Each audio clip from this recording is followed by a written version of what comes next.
नमस्कार। जय श्री राम, जय श्री कृष्ण। कल भी एक वीडियो बनाया था।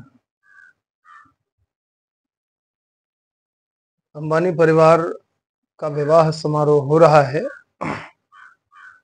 बहुत सारे लोगों का जाना, सेलिब्रिटीज तो ठीक है, उद्योगपति भी और धर्माचार्य भी, सबके अपने अपने संबंध है। उन संबंधों के आधार पर लोगों का एक व्यवहार है। अच्छी बात है। बहुत सारा खर्चा हुआ, बहुत सारा आडंबर हुआ, तो समृद्धि की एक पहचान है। लेकिन इस बीच में एक ऐसा काम हो गया, आप सबने गौर किया होगा, ध्यान दिया होगा। यद्यपि मीडिया में अभी तक ये बात कम आई है। सोशल मीडिया के प्लेटफॉर्म को अगर छोड़ दें, कुछ लोगों को यद्यपि मैंने देखा नहीं है, फिर भी कई लोग होंगे जिनका ध्यान गया होगा। लेकिन जहां तक इलेक्ट्रॉनिक मीडिया है, जो थोड़ी थोड़ी सी बात में नुक्स निकालती रहती है, कई गैर विवादास्पद विषयों को विवादास्पद बनाकर के टीआरपी बढ़ाने में लगी रहती है, उस मीडिया का कोई भी स्टेटमेंट कहीं भी देखने को नहीं मिला इस संबंध में। अभी कुछ दिन पहले मैं उन लोगों को भी कहना चाहूंगा, कुछ दिन पहले पंडित प्रदीप मिश्रा जी के द्वारा, जो एक कथा वक्ता हैं, सीहोर के हैं, हमारे मध्य प्रदेश के ही हैं, तो उनके द्वारा श्री राधा रानी के संबंध में कुछ वक्तव्य दिया गया कथा के दौरान। यद्यपि वो अभी का नहीं, वो बहुत पहले का वीडियो है, साल भर से ऊपर हो गया होगा उस वीडियो को, उस कथा को हुए। लेकिन अभी कुछ लोगों ने, परम पूज्य संत हैं, प्रातस्मरणीय श्री प्रेमानंद जी महाराज, उनको दिखाया।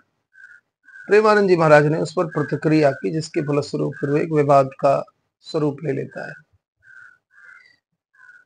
चूंकि वो संत हैं, इसलिए उनका बोलना उचित है। कहीं पर भी कुछ गलत हो रहा हो तो संतों का ये कर्तव्य है, और उस कर्तव्य का उन्होंने पालन किया। ठीक है, क्या घटनाक्रम हुआ वो एक अलग विषय है। लेकिन अभी जो घटनाक्रम हुआ, अंबानी परिवार ने विवाह समारोह किया, बढ़िया हुआ, धूमधाम हुई। कुछ धर्माचार्य, कुछ धर्म से जुड़े लोग, कथाओं से जुड़े लोग, ऐसे लोगों का पहुंचना हुआ।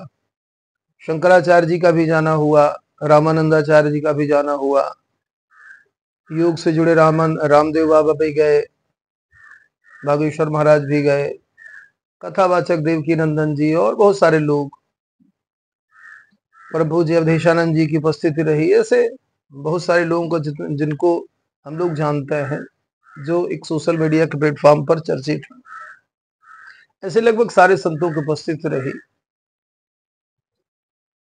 लेकिन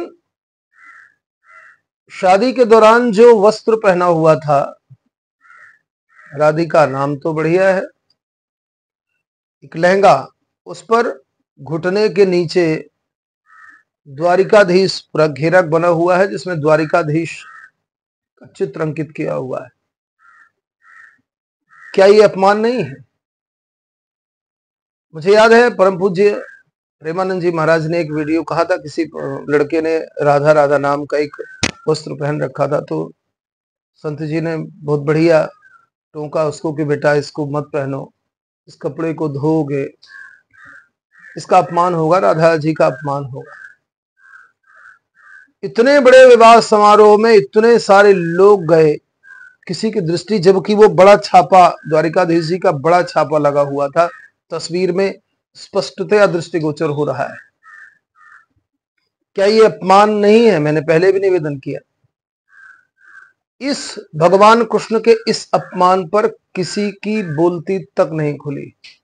जिन्होंने प्रदीप मिश्रा के उस बयान पर तांडव किया हुआ था, माफी मांगने के लिए चिल्ला रहे थे, और माफी मांगने जाने पर भी राधा रानी के दरबार में जब वो माफी मांगने गए तब भी लोगों ने अभद्रता का, घोर अभद्रता का व्यवहार किया। बड़ी बड़ी महापंचायतें हुई, क्यों हुई मैं तो अभी तक नहीं समझ पा रहा हूं, लेकिन बड़ी बड़ी महापंचायतें हुई। ऐसा लगा कि मानो कुछ अनर्थ हो गया हो, जबकि ऐसा नहीं है कि वो शास्त्र के विरुद्ध था। शास्त्र के ही उद्धरणों के आधार पर उस बात को कहा गया था, लेकिन कुछ लोगों को वो बात पची नहीं।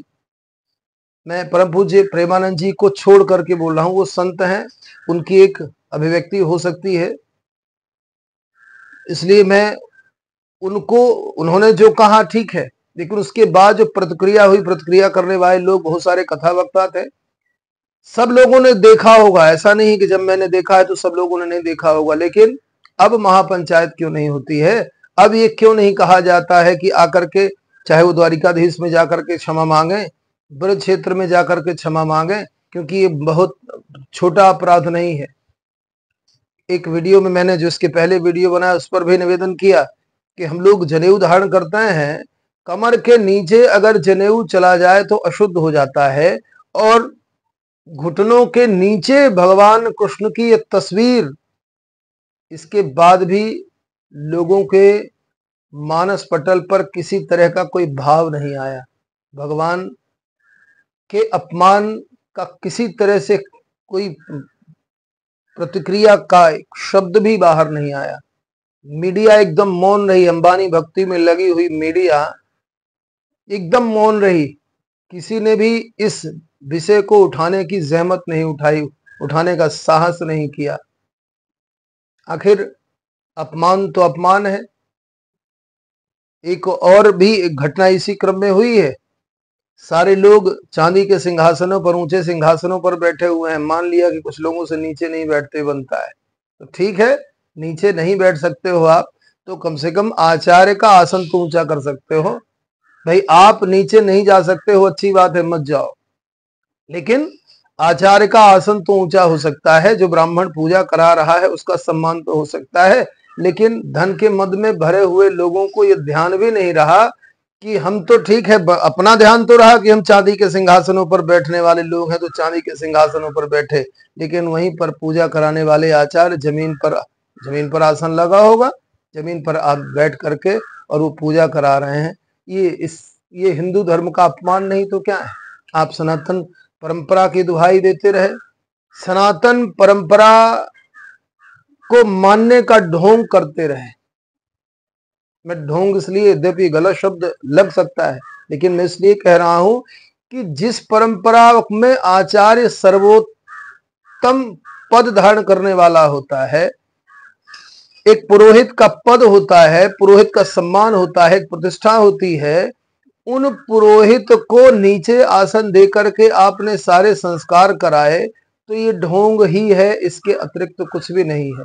ये विवाह समारोह निश्चित रूप से था, लेकिन विवाह समारोह से अधिक कहीं एक व्यवसायीकरण का प्रयास था, जो सफल भी रहे आप उसमें। अंबानी परिवार इसमें सफल रहा, उसने विवाह के शुभ अवसर को निश्चित रूप से बाजारवाद के इस युग में इस तरह से पेश किया कि आज हर कोई चर्चा केवल और केवल उस विवाह की कर रहा है, जो चाहते थे कि लोग चर्चा करें, मार्केटिंग हो, और वो हुई। बड़े बड़े धर्माचार्य भी इसमें शामिल हुए, लेकिन किसी का भी एक शब्द सुनने को नहीं मिला है। दुख है, और अपने धर्म का निर्वहन करने के लिए कि कम से कम ये इतिहास नहीं कहेगा कि किसी ने कुछ कहा नहीं है, इसलिए मैंने इस बात को कहा है। जिसको बुरी लगे तो ठीक है, लगे, अब क्या करेंगे, उसमें हम कुछ कर तो सकते नहीं। आप सब लोग जो भगवान के प्रेमी हैं, जरूर इस पर विचार करें, सोचें। इससे ज्यादा मैं कुछ नहीं कहूंगा। जय श्री राम, जय श्री कृष्ण, जय भारत माता।